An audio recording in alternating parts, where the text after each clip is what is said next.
the first goal of consistency over time, we think we broadly achieve, in the majority of cases.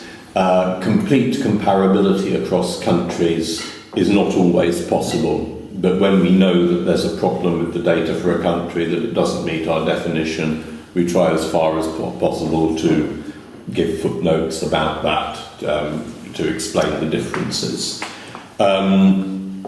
So we collect data from a wide variety of sources.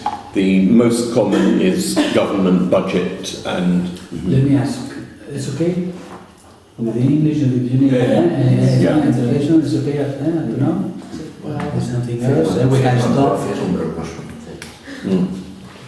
Okay, let me say a few words. Sure. Summarize a little bit. Yeah.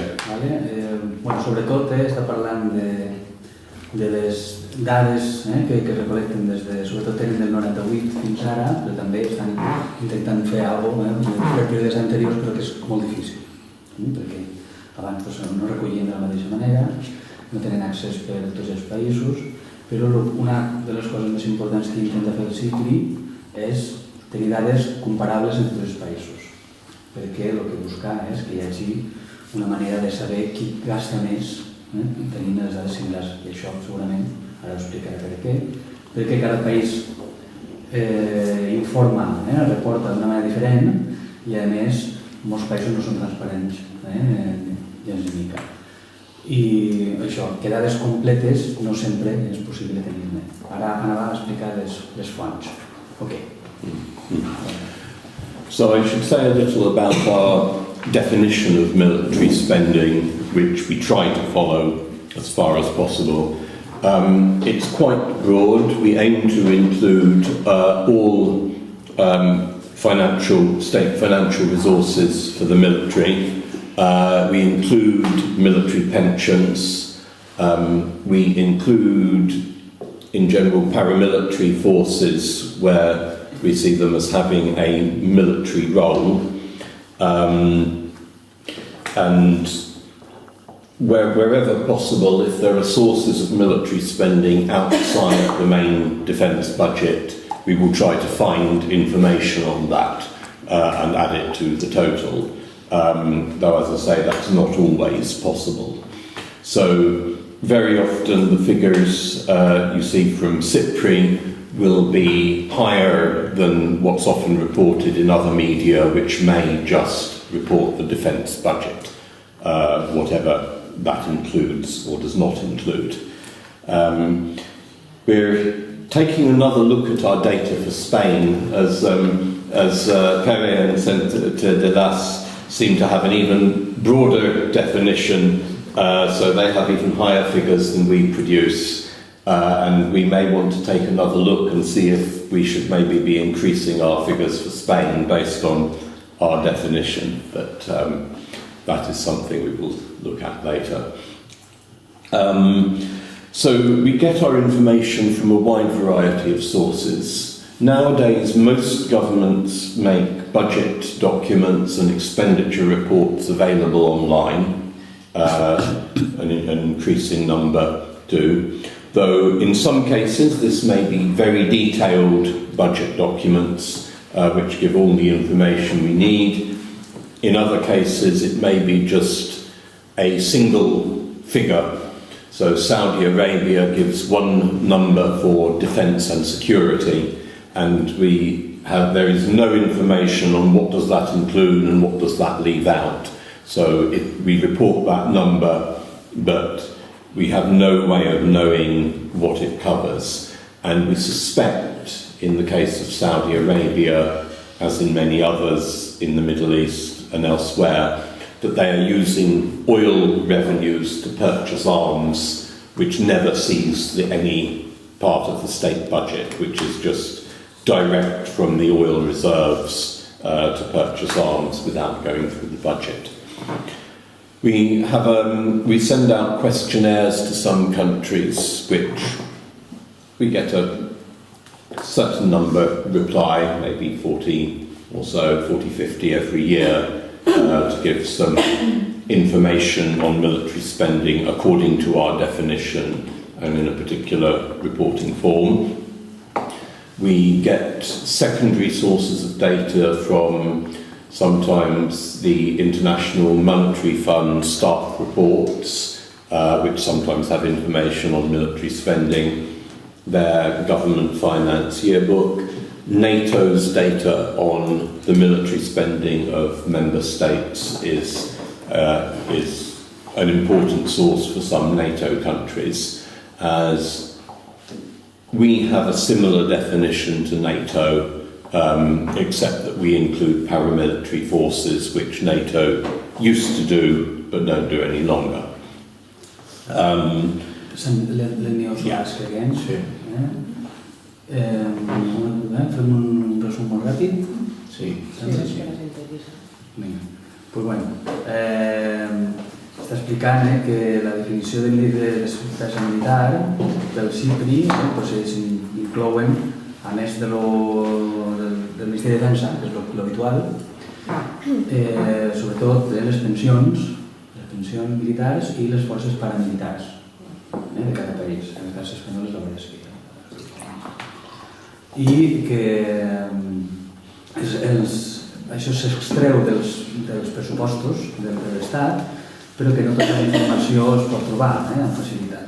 També ha fet menció que en el centre de l'Astre veiem la despesa i que incloem més coses i que després ho parlarem, però que el SIPRI millor després farem una reunió per saber si hi ha coses que pot fer augmentar la despesa militar espanyola en les dades també del SIPRI, que els pressupostos de pràcticament tots els països del món estan online i que ells se'ns miren cadascú de què, però que alguns pressupostos, com per exemple el d'Aràbia Saudí, només posa un número, que és el de defensa i punt. I que el d'Aràbia Saudí, ells tenen la sospita, però que no es pot veure, evidentment, de que els ingressos de petroli són utilitzats per comprar armes. Però no ho pot veure això, perquè és una suposició. Després que també aconsegueixen les dades enviant uns informes, uns qüestionaris als països que responen, els que volen, i també aconsegueix dades de l'FMI, dels informes de l'FMI i també dels informes de la OTAN, i ara estava explicant una mica la definició de la OTAN, que és igual que la del SIPRI, però que el SIPRI inclou les forces paramilitars i l'OTAN ja no. Abans ho feia, ara ja no. Okay. And often the work of collecting data involves trying to dig out the additional sources of military spending beyond the defence budget where they're available. Sometimes we get help with this from local experts in particular countries. It often also involves, to ensure our goal of consistency over time, of piecing together different series from different sources. It's very rare to get one source that goes all the way through for 30 or 40 years of data in one series. And, even Western European countries that are quite transparent change the way in which they measure military spending over time. So a lot of the work is about working out the best way to combine the sources to provide a series that gives a meaningful trend over time. So that's a brief introduction to our methodology, to what we do. And for the rest, it's up to you if you want to know more about the trends in military spending or about the issues like with transparency in different countries and the gaps in military expenditure data. So I'll leave it up to you as to what you want to know about. Molt bé. Thank you. I finish with this. Bueno, també ha continuat dient que s'informen d'experts locals, com és en el cas nostre, que és molt difícil, les fonts tota la llista de números de 2 anys que no coincideix perquè van canviar la metodologia de càlcul, que s'ha de saber això, i a més que inclús en els països europeus occidentals, que són més transparents, també es produeixen aquests canvis. Ja us preguntava què preferiu, si parlar sobretot de tendències en despesa militar, que us avanço que es parlarà a la tarda, si voleu parlar de transparència d'alguns països, millor qüestions sobre alguns països, jo per exemple consideraré la Xina i coses així, i després els gaps, els mancances d'informació, mancances en aquest tema, i en un moment donat també podem vincular les preguntes amb el cas local nostre, i en aquest moment hi podem preguntar al Pere si per això està. Tenim un informe també. Què preferiu? Reduir. A mi el tema de la transparència m'interessa, però m'interessa tot. Feu preguntes. I would like to know if there's any option to reduce the military expenses. I mean, if the states, if the countries can be saved reducing the military expenses. A very good question. It's a political choice in each country. It's a matter of what priorities a country has. It's a matter of how they perceive threats, both internal and external, how they perceive what the best response to those threats is, whether military force or some other means is the best response. Also, it's very often about their view of their place in the world and the role of the military power as part of that place in the world.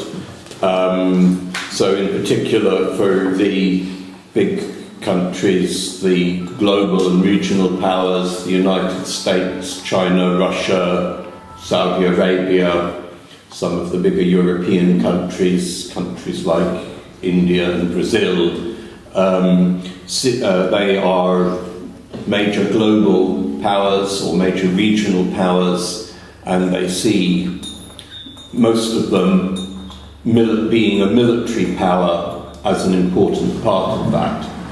Now, I think that most of these, or most or all of these countries could reduce military spending and be safe, that I'm not convinced that the very high levels of military spending that a lot of these countries have is really helping their security, is really benefiting their populations.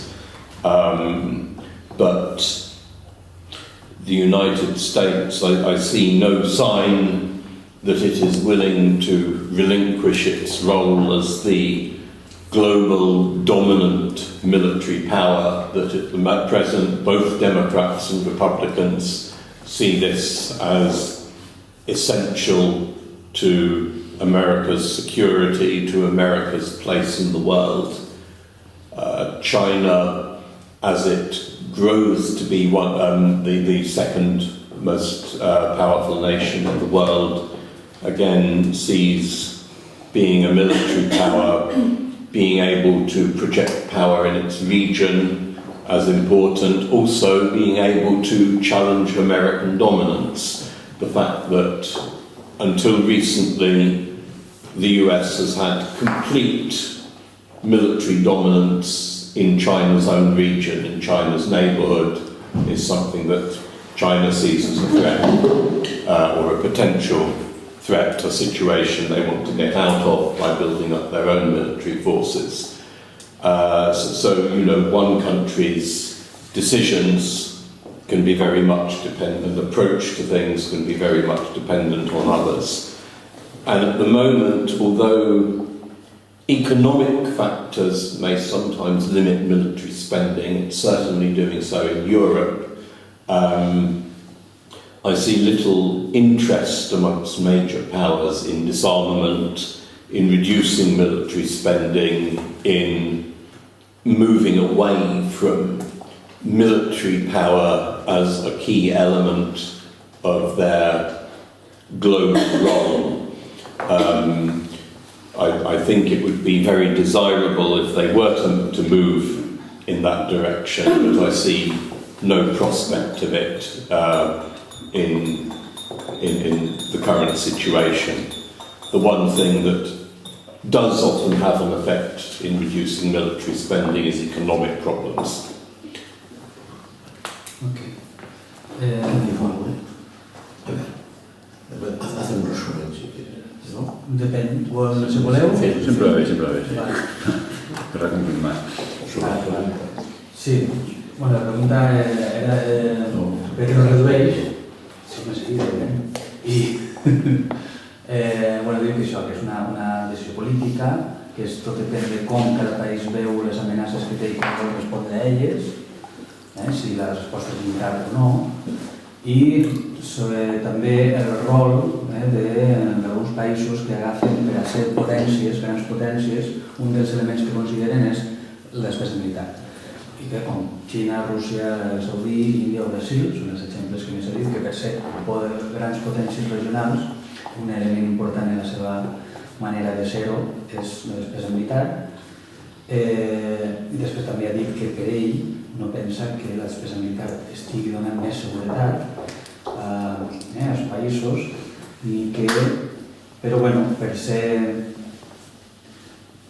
una potència regional en un moment donat és important, i a més en la regió, en aquest cas, si algú està gastant molt, per exemple en la zona de Xina, això tira per a que les despesa militars d'altres països de la regió també ho facin. Al final a vegades és difícil que sigui una decisió individual d'un país, sinó que el que passa en la regió té una influència molt gran.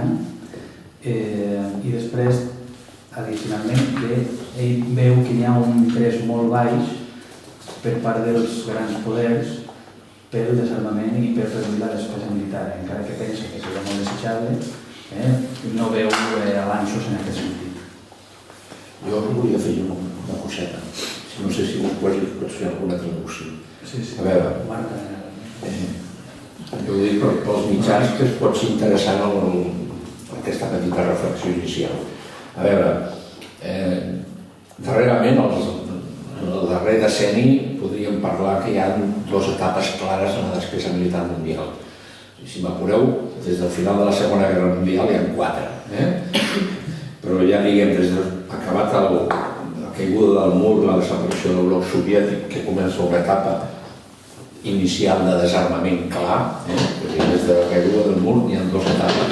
Primer, hi ha una reducció gradual important de la despesa militar mundial perquè la desaparició dels blocs immediatament hi ha un descens notable, que després, a mitjans dels anys 90, comença a augmentar, fins a arribar a la crisi. 1987 comença una altra vegada a reduir-se la despesa militar mundial.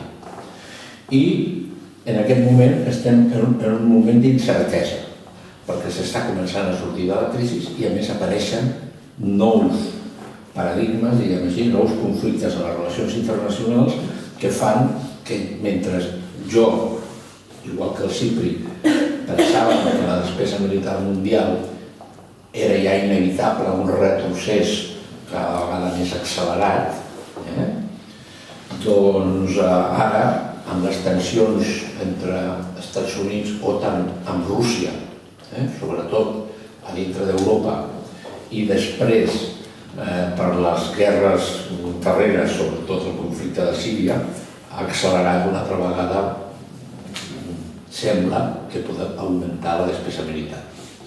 Ho dic perquè el retrocés és molt clar en els Estats Units i Europa occidental, el retrocés en despesa militar, però en canvi no ho era en Xina i en Rússia i en alguns països del proper Orient. Això ho analitza molt bé el SIPRI, per nosaltres el SIPRI sempre és un punt de referència perquè ho fa molt bé. Jo volia fer aquesta primera introducció. Després tot parlar de càlcul, quan ho digui. I després ja parlaria del càlcul i del que ella ha assenyalat, perquè no és el mateix aquesta introducció després respecte a països concrets. No sé si vols dir alguna cosa.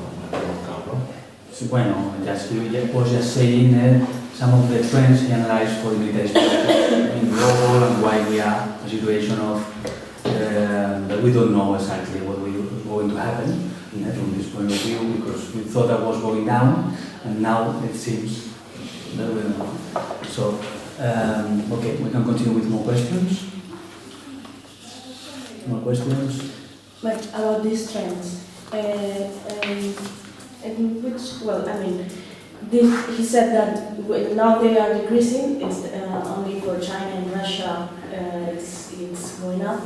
But my question is it the conflicts that makes the military spending rise, or is it the other way around? I mean, is it the military spending that and the need of having to use that all the private sector that makes this technology and the use, the need to use this kind of material, that also is a key factor in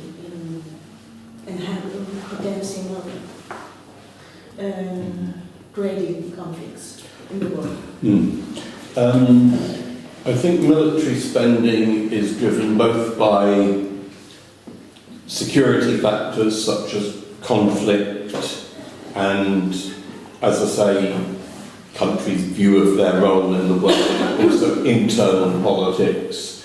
Authoritarian governments tend to spend more on the military, relatively speaking, than democracies, not always, but in general, because they want, they may depend on military force for regime survival, they want to keep their armed forces loyal,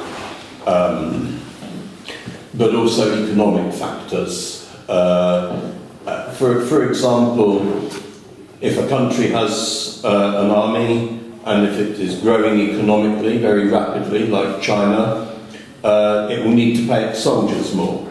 If everyone else is getting better off, or most people are getting better off, but the soldiers are not getting better off, then you're going to have a very discontented army. So one can see some of, for example, China's increase in military spending as entirely natural, because the soldiers are getting better pay and conditions as the country becomes wealthier. But some of it is also about increasing their military capabilities, the technological advancement of their weapon systems to be able to challenge US military dominance in the region and project their own strength in the region, for example, in territorial disputes in the South China Sea. The other question, does military spending drive conflict? I think it's hard to draw a direct connection. Sometimes countries can spend an awful lot on the military without going to war. China's not been to war since 1979, a very brief war with Vietnam. So there's no necessary connection. I think it can increase tension sometimes. It can lead countries to be more inclined to think about military force as a way of solving problems. And sometimes it can be a warning sign. Very rapidly rising military spending can be a warning sign that countries may be intending to use that military power. And we've seen, for example, as Russia and Saudi Arabia have got stronger, they've been more tempted to use that power, so Russia in Ukraine and Saudi Arabia in Yemen. For a long time, Saudi Arabia was buying all these arms that they didn't know how to use, that were there for show or because they got bribes when they bought the arms, huge bribes from the Brits, from the British and others. And for a long time we thought, yeah, they're piling up all these arms, they're not going to use them. Well, now they're using them in Yemen. So sometimes you can see a connection, but it's not automatic and it's not clear-cut. And also the industry, while it can benefit from war, it doesn't need war to make money. Some of the most expensive and profitable programs for the US arms industry are weapon systems that haven't been used. You know, the F-35, the F-22. So long as they can convince politicians that there's a potential threat, a potential need, that there's jobs, then they can make billions on producing these weapon systems, even if there isn't a war. So the industry does not need it. It can profit when there is a conflict, of course, as they did in the Iraq War, but it does not need conflict for the industry to grow rich. Té una mica de... Sempre m'ha dit. Bueno, ja he preguntat si els conflictes són conseqüència de la despesa militar o la despesa militar la que genera els conflictes. I s'ha contestat que és veritat que els governs autoritaris gasten més professionalment a les democràcies perquè necessiten l'estructura militar per mantenir el poder, però que hi ha, evidentment, factors econòmics en la despesa militar. Alguns són evidents, com el tema de Xina, que s'ha fet molt gran i que els soldats, tal com fan enriquir el país, cobren més, i això, clar, tira de la despesa militar cap a dalt. També, evidentment, per disputes territorials, tot té una... Per exemple, el cas de Xina també, tot té una influència, però que sobre la pregunta més directament, el tema del negoci de la guerra, no podríem dir que podria fer que no hi ha una direcció directa, clara, entre despesa militar i guerra.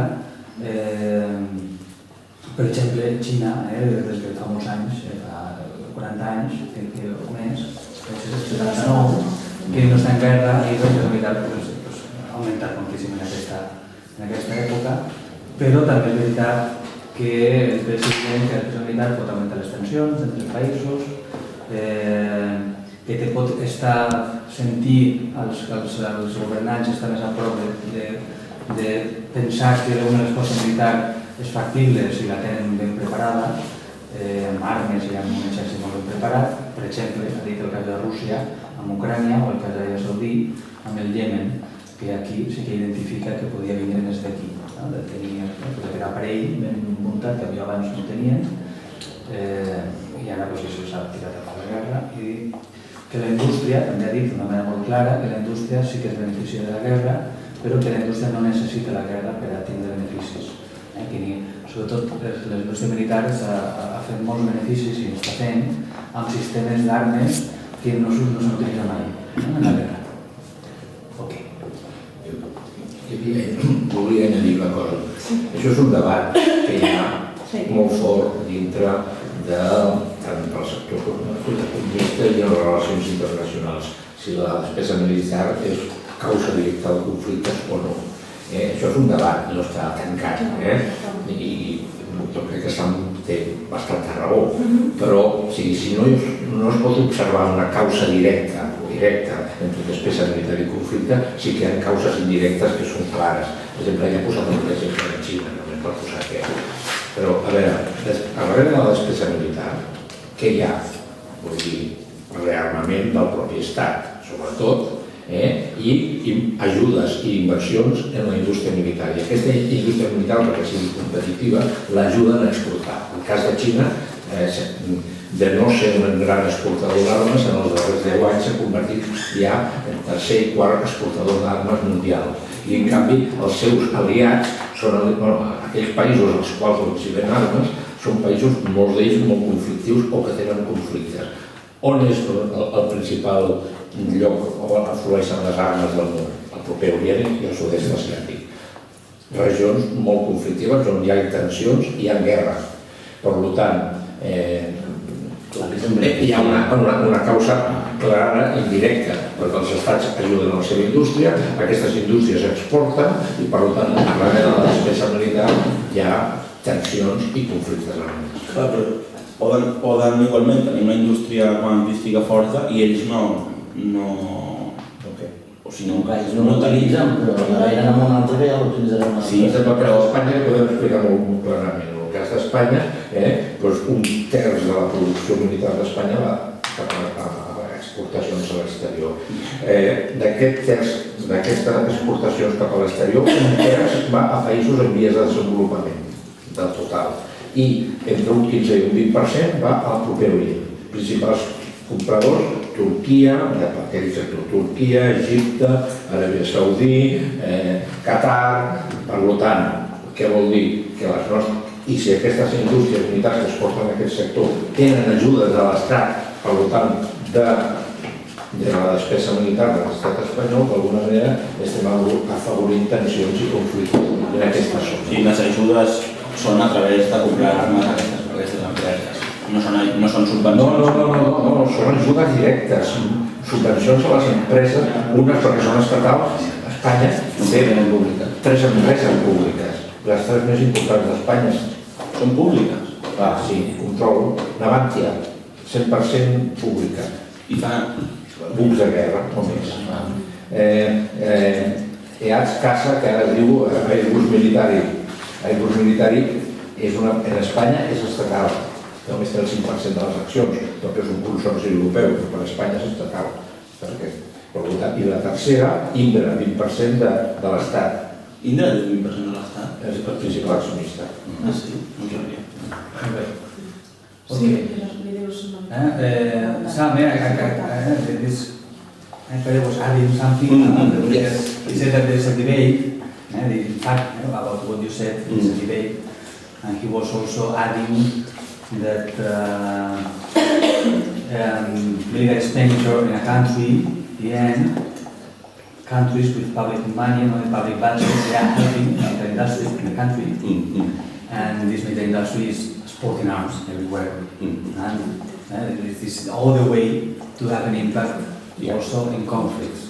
For instance, he was saying that China is exporting a lot of arms now, and also doing that in the past to Middle East, or to this area, the area there was Spain is a good example of not being in the war very often, but also exporting a lot of arms.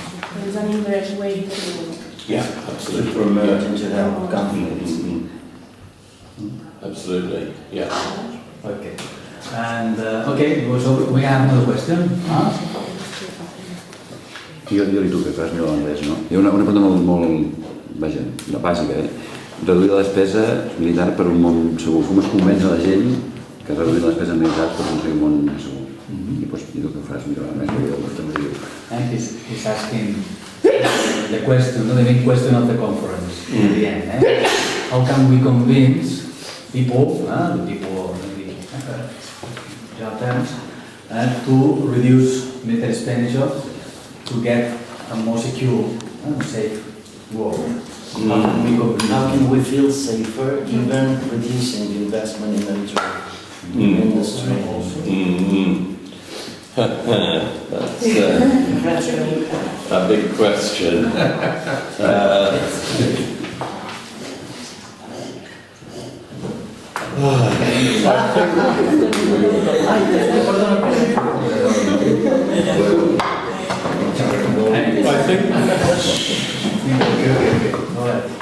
I think one needs to challenge the narrative that military strength necessarily makes one safer.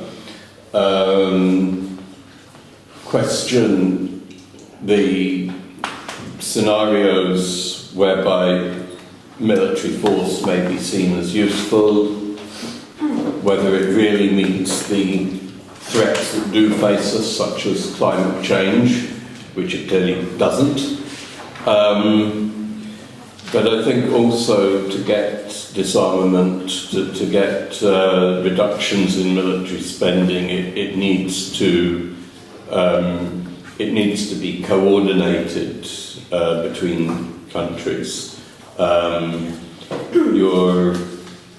You're not going to convince China and Russia to reduce military spending while the United States still has such vast levels of military spending and such a preponderance of power. America's military spending is falling a little, but still from historically high levels. Is it still the first one all over the world? Oh yes, by over 3 to 1 compared to China, nearer 4. Likewise, you're not going to convince the United States, European countries, to seriously cut military spending while countries like China and Russia are still increasing very rapidly, growing their military power, projecting their military power as well. That even if one would like to say, let Russia keep on spending, we don't need to, it doesn't help us to spend more in response. I don't think that's really going to convince enough people that if there's going to be reductions in military spending, it has to be something that happens globally and in a coordinated way between countries. At the moment, I don't see any political will to do that. Okay. Related to that, So if you relate it, then we can continue. related to that, is there any country in the world which doesn't have, or how many countries in the world doesn't have army, doesn't have military industry, or it doesn't exist that? Un país al món que no tingui indústria militar, que no tingui exèrcit i que això no li importi tant com sembla que importa a tothom?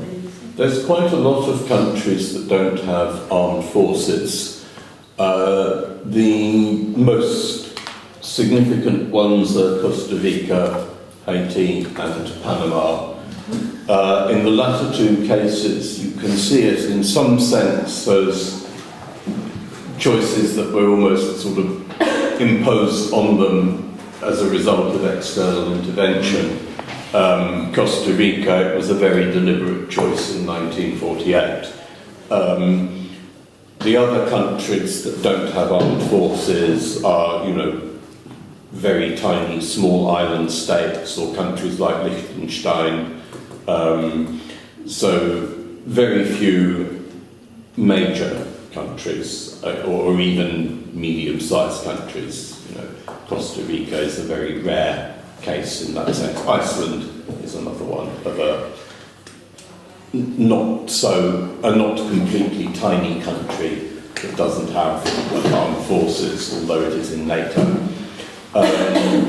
Lots of countries don't have military industries. Most countries have some capacity, at least, to produce small arms or to produce components, and an increasing number of countries are developing arms industries, but there's still an awful lot that don't really. It's only a minority of countries that have really significant arms industries that are capable of producing a range of a full range of equipment. My question was in the sense of, is there any relation between not having a military expenditure or industry? Is this related to the more nature of the democracy and the commitment of that country to promote peace all over the world? Costa Rica abolished its army in 1948 to prevent military coups as a means of ensuring the survival of democracy in the country. And it's worked so far. And Costa Rica has been extremely successful in its social and economic development, and although it's had has border disputes with Nicaragua, for example, it's not suffered invasion as a result. Of course, one might say that's partly because you've got the US on the doorstep as a sort of regional guarantor. The US, of course, has arguably harmed countries' security in the region more than it's helped, but it might have discouraged countries from actually invading each other, unless it's the US doing the invading, of course. So yes, in Costa Rica's case, it is very specifically to do with their commitment to democracy, peace, and there's other countries, which have at least very low military spending for similar sorts of reasons. Molt ràpid. Ara, la primera pregunta, sobretot, la qüestió, si era que es podia reduir mostrant que no és útil per a algunes de les amenaces que sentim per la nostra seguretat, com per exemple el canvi climàtic, on és evident que el govern militar té poc a fer. Això és la primera resposta que he dit. Després, que no veu una voluntat política per reduir la despesa militar per dues raons. Per exemple, perquè ha de ser coordinada entre tots els països i, clar, que Xina i Rússia vulguin reduir la seva despesa militar mentre els Estats Units sigui el país que més té despesa militar del món, és complicat. Un argument que no fer. Però també al revés, que els Estats Units o Europa redueixen la despesa militar al temps que Xina i Rússia ho estan augmentant, doncs tampoc passarà. Clar, això políticament és un bucle.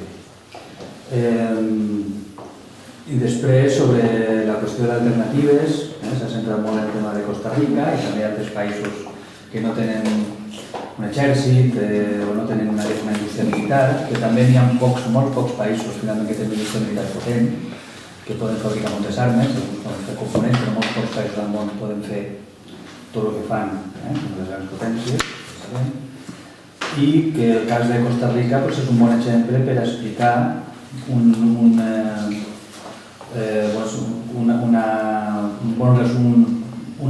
bona pràctica i un èxit de prendre la decisió de no tenir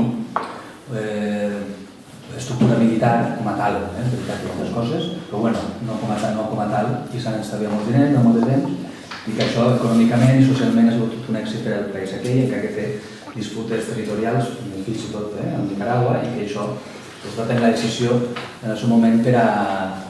Una decisió era la de mantenir, i això lligat amb la pregunta de democràcia i despesa militar, que la decisió de no tenir despesa militar provenia també d'intentar assentar la democràcia del país. Si m'hi alguna cosa. El canvi climàtic ha dit que no deriva despesa militar. No, el canvi climàtic és un molt bon exemple que podem utilitzar per dir és una amenaça a la seguretat de les persones, però que la despesa militar no fa res per ajudar a sentir-nos més segurs front a aquesta amenaça. No, perquè els Estats Units ho ha declarat i això semblava que ha declarat que el canvi climàtic era una amenaça per la seguretat nacional i els Estats Units. Però clar, dius... Semblava que això estigués... Però això no justifica que hi hagi més despesa militar. No, que és un bon argument per nosaltres per dir que no cal despesa militar per a defendre'ns de les amenaces com aquesta, sinó que cal altres tipus de... Aquesta inseguretat no necessita la seguretat militar. una resposta militar no fa res. Sí, que hi ha inseguretats que no cal que... Sí, no, l'argument dels que diuen que és una amenaça és perquè fomenta conflicte, és a dir, la sequera, la falta d'aigua, etc. ja hi ha conflicte amb el president. Llavors, necessitem més armes per prevenir això. I mean, my discussion was about the climate change driving or not driving to military spending. You said it doesn't, but since it has become a security threat for the United States, for many countries, well, the reason behind that is that it can drive to conflicts. Oh yes, Drought yeah. and resources and water can drive to conflicts in some parts of the world. So it may, Absolutely. may be an argument to raise military. What I mean is that climate change is the biggest threat facing humanity, facing most countries, and that the response to climate change is military means are completely useless for tackling climate change. So in terms of convincing governments that the focus of spending, the focus of security needs to be not on military means, but on investment in green energy, in energy efficiency and so forth, that in diverting resources from tackling military threats to tackling climate change. But yes, in certain cases, arguably climate change is one of the factors behind the Syrian conflict, for example. So yes, sometimes climate change can lead to conflict, which will then lead to more military spending. Yeah. There's that's one I'm not a lot, but many think tanks in the United States now. There's one called climate security or something like that. And there's military behind and generals behind these think tanks. Maybe a movement trying to militarize this issue. Well, so the military are saying climate change is a threat. It's going to increase threats around the world. But even they, as I understand it, they don't seem to be saying, therefore we need to increase military spending. It's more that they're saying, therefore we need to stop climate change because otherwise it will create more threats that we'll then have to deal with. Okay, that's a relief. Més o menys? Sí. Aquesta pregunta? Okay, so maybe we can use just a few more minutes. If you have any other questions, suficiente, or we can continue afternoon. Yo sobre este tema de la seguridad quería añadir una cosita. Sí. Fijaros, segur que tots els països petits del món, evident per la seva petitesa, no han optat per la defensa militar perquè seria impossible per ells. Què vol dir això? Que han desenvolupat altres estratègies de relacions amb els seus veïns o amb les potències per poder sobreviure que no en l'àmbit militar. I això és una qüestió molt important. Vull dir, si els petits no tenen exèrcit perquè la seva dimensió els impedeix, Andorra, vol dir que han tingut que desenvolupar altres tècniques de relació amb els seus veïns per no ser engollits o conquerits. Vull dir, això és una bona resposta. Vol dir que han de tenir pactes amb algú per si mai passa alguna cosa diferent. Ja ho ha explicat Costa Rica. Jo tinc una última pregunta de les tendències per veure una mica la reacció del futur. Sí, ja. Tanquem aquí, amb aquesta pregunta? Sí. Tenim alguna Perdoneu, vale.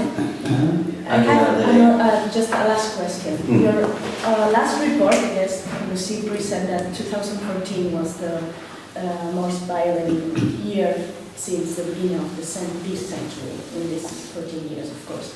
And as he said, the military spending have been decreasing and now it's going up again and conflicts are going up. Can you make a prediction about the trends in the future? The conflict trend was probably from the Uppsala data that we republished in the yearbook. Military spending the last few years has been falling slightly overall, mostly because US spending has fallen as they've tried to cut the budget deficit. But elsewhere in the world, if you look at the rest of the world, apart from the US, military spending has been continuing to increase. Not in Western Europe, but overall. The US falls are slowing down. China and Russia still increasing in 2015. I think it's not clear, we've been collecting our data for 2015. I think it's not clear whether it will overall be an increase or a decrease. It could go either way. But one factor that may reduce military spending in quite a lot of countries is the fall in the price of oil. So a lot of the Middle Eastern countries, the Gulf states, Saudi Arabia, but also quite a lot of others like Algeria, Angola, Venezuela have been spending a lot of money based on oil revenues, and so that's drying up. So I think not because peace is breaking out, but purely because the price of oil has gone down, we may see some reductions in military spending overall globally. Russia as well, of course, very badly affected. They've still got a big increase in 2015, but they're going to be cutting military spending in the next couple of years. On the other hand, Europe is levelling out. It's been falling a bit since the economic crisis. Now it's levelling out, and China's still going up. The US falls are also beginning to level out. But I think overall we might see further reductions in world military spending purely because of these oil price falls, if the price of oil remains low. Okay. I have a question. Una traducció una miqueta del tema? El més important? A mi va bé, però no. A veure, que sobretot la reducció prové dels Estats Units, el més important, el tema del dèficit. Que la resta del món, en general, va augmentant. Que aquí tindrà molta influència el preu del petroli, si augmentarà o reduirà, que Europa està augmentant, té previst augmentar una mica, en el futur proper, i, bueno, més o menys, això en termes generals, si me deixes alguna cosa. No, lògicament que si veiem una reducció és per la preu del petroli i no per la paga. Sí. Europa augmentarà, sí?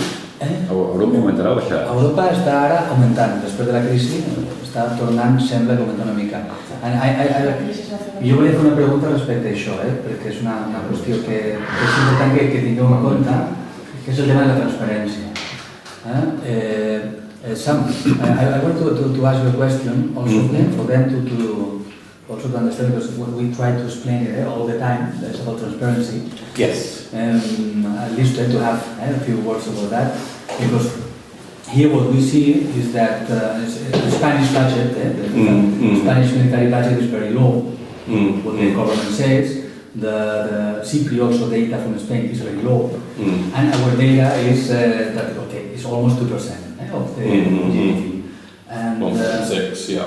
And so that's a big thing, because in NATO they are forcing countries, they are pushing the members to have 2% GDP, and Spain, the political argument is that they are very far, this 2%, and we cannot complain, because they have one of the lowest military expenditure in the world.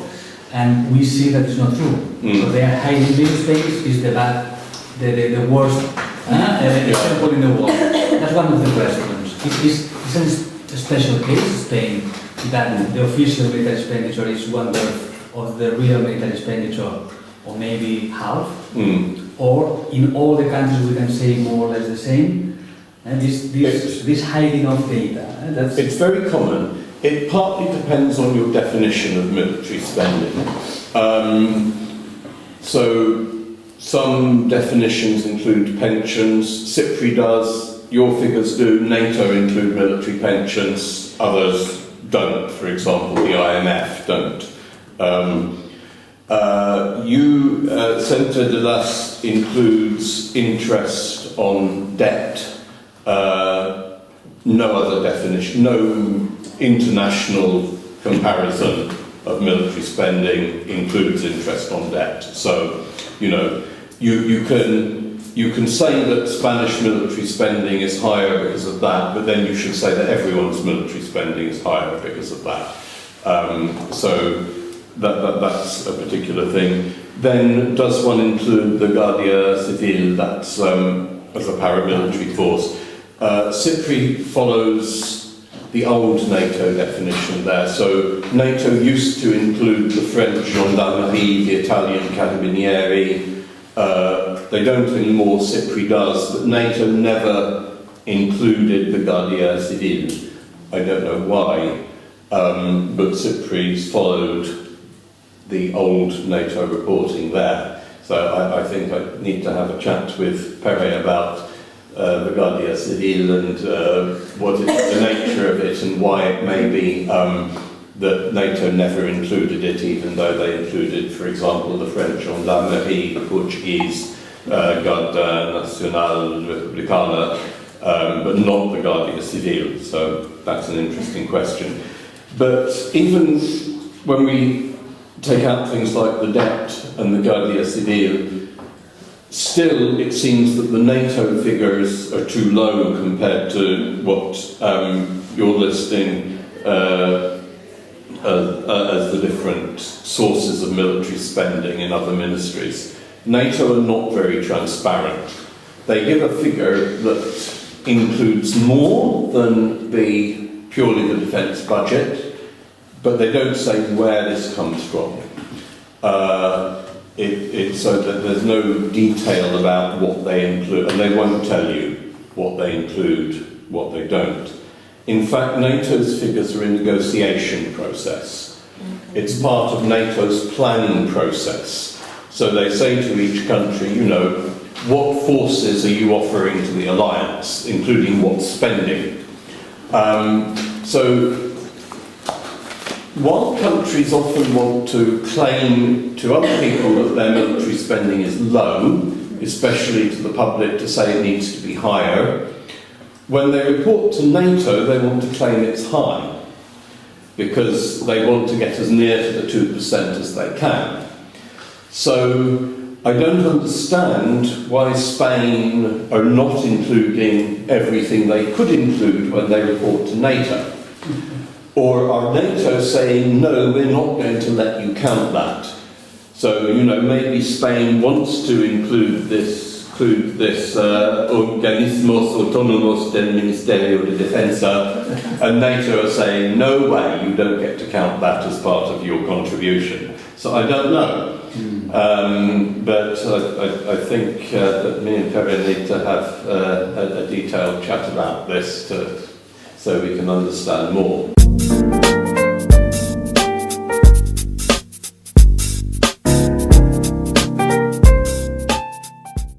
For the military, we include military pensions, we include in general paramilitary forces where we see them as having a military role, and wherever possible, if there are sources of military spending outside the main defence budget, we will try to find information on that and add it to the total. Though, as I say, that's not always possible. So, very often the figures you see from SIPRI will be higher than what's often reported in other media, which may just report the defence budget, whatever that includes or does not include. We're taking another look at our data for Spain, as Pere and Centre de las seem to have an even broader definition, so they have even higher figures than we produce, and we may want to take another look and see if we should maybe be increasing our figures for Spain based on our definition, but that is something we will look at later. So we get our information from a wide variety of sources. Nowadays, most governments make budget documents and expenditure reports available online, an increasing number do, though in some cases this may be very detailed budget documents which give all the information we need. In other cases, it may be just a single figure. So Saudi Arabia gives one number for defence and security, and there is no information on what does that include and what does that leave out. So we report that number, but we have no way of knowing what it covers. And we suspect, in the case of Saudi Arabia, as in many others in the Middle East and elsewhere, that they are using oil revenues to purchase arms, which never sees any part of the state budget, which is just direct from the oil reserves to purchase arms without going through the budget. We send out questionnaires to some countries, which we get a certain number reply, maybe 40 or so, 40, 50 every year, to give some information on military spending according to our definition and in a particular reporting form.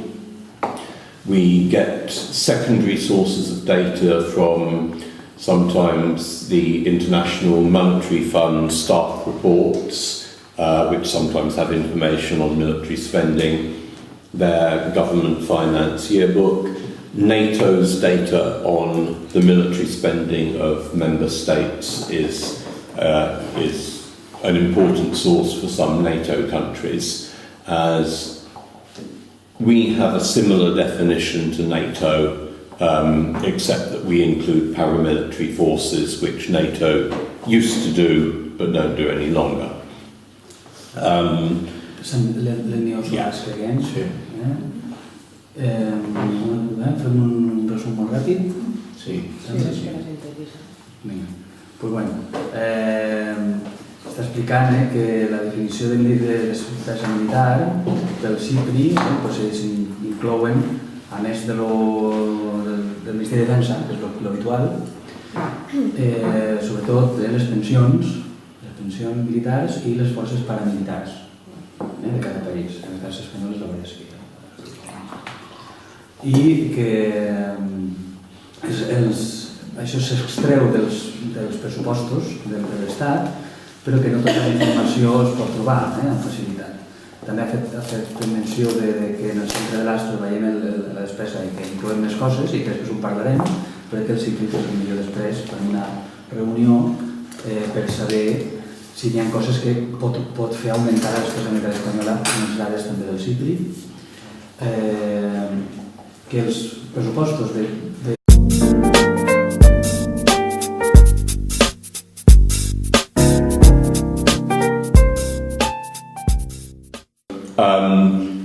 well, the first goal of consistency over time, we think we broadly achieve, in the majority of cases. Complete comparability across countries is not always possible, but when we know that there's a problem with the data for a country, that it doesn't meet our definition, we try as far as possible to give footnotes about that, to explain the differences. So we collect data from a wide variety of sources. The most common is government budget and... Let me ask, it's okay? With the English and with the translation, it's okay? You know? There's something else? We can stop. Okay, let me say a few words. Sure. Summarize a little bit. Yeah. Vale. sobretot està parlant de les dades que recolecten sobretot tenen del 98 fins ara, però també estan intentant fer alguna cosa per períodes anteriors, però que és molt difícil, perquè abans no recollien de la mateixa manera, no tenen accés per tots els països, però una de les coses més importants que intenta fer el SIPRI és tenir dades comparables entre tots els països, perquè el que busca és que hi hagi una manera de saber qui gasta més tenint les dades similars, i això segurament, ara ho explicaré per què, perquè cada país informa, reporta d'una manera diferent, i a més molts països no són transparents, gens ni mica. I això, que dades completes no sempre és possible tenir-ne. Ara anava a explicar les fonts. Ok. So I should say a little about our definition of military spending, which we try to follow as far as possible. It's quite broad. We aim to include all state financial resources. Pràcticament tots els països del món estan online i que ells se'ns miren cadascú de què, però que alguns pressupostos, com per exemple l'Aràbia Saudí, només posa un número, que és el de defensa i punt.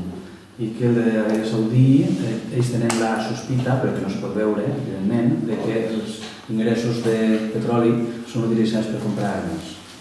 Però no ho pot veure, això, perquè és una suposició. Després, que també aconsegueixen les dades enviant uns informes, uns qüestionaris als països que responen, els que volen, i també aconsegueix dades de l'FMI, dels informes de l'FMI i també dels informes de la OTAN, i ara estava explicant una mica la definició de la OTAN, que és igual que la del SIPRI, però que el SIPRI inclou les forces paramilitars i l'OTAN ja no. Abans ho feia i ara ja no.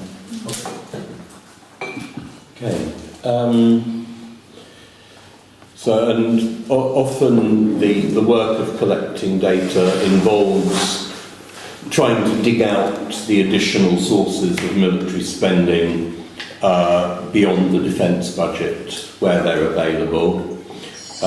Sometimes we get help with this from local experts in particular countries. It often also involves, to ensure our goal of consistency over time, of piecing together different series from different sources. It's very rare to get one source that goes all the way through for 30 or 40 years of data in one series. And, even Western European countries that are quite transparent change the way in which they measure military spending over time. So a lot of the work is about working out the best way to combine the sources to provide a series that gives a meaningful trend over time. So that's a brief introduction to our methodology, to what we do. And for the rest, it's up to you if you want to know more about the trends in military spending or about the issues like with transparency in different countries and the gaps in military expenditure data. So I'll leave it up to you as to what you want to know about. Molt bé. Thank you. I finish with this.